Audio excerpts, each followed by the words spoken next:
नमस्कार।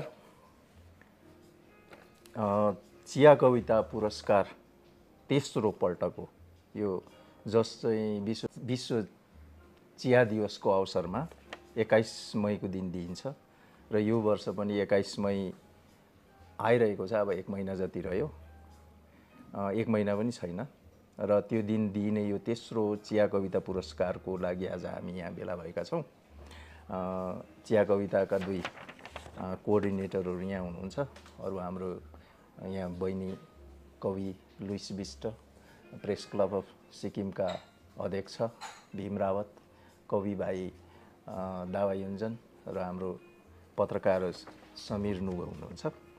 र हामीले चाहिँ यहाँ मोटामोटी रूपमा चिया कविता यस वर्षको जो चाहिँ 21 मई 2025 को दिन दिन गइरहेका छौँ, त्यसको लागि यहाँ एउटा प्रस्ताव चाहिँ पारित गरिसकेका छौँ र यो चाहिँ अब सार्वजनिक गर्दैछौँ।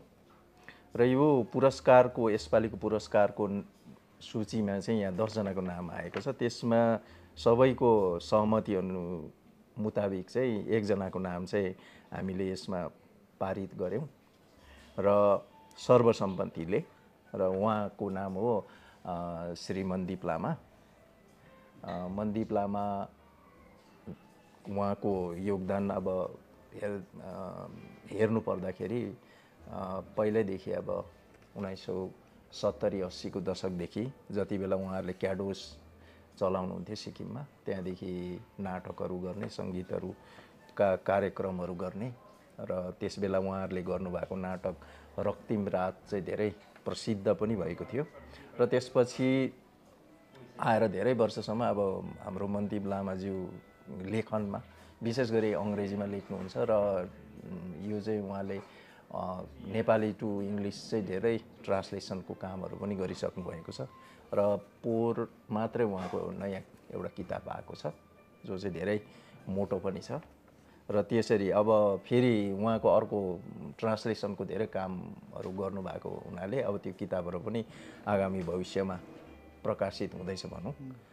धेरैजनाको कविताहरू ट्रान्सलेट गर्नुभएको छ र उहाँको नाम चाहिँ आज सार्वजनिक गरिँदैछ हामीले कि 21 मई 2025 को दिन चाहिँ उहाँलाई चिया कविता पुरस्कार दिइनेछ। र यसको साथै अन्य कार्यक्रमहरू जस्तै एउटा वार्ता, त्यो वार्ताको निम्ति चाहिँ हाम्रो इलाम नेपालका चिया विशेषज्ञ आरसी नेपालज्यूलाई चियाको खेती, चिया कसरी अब उमारिन्छ, कसरी यसलाई बढावा दिइन्छ त्यसबारे उहाँले वार्ता राख्नुहुनेछ त्यस दिन।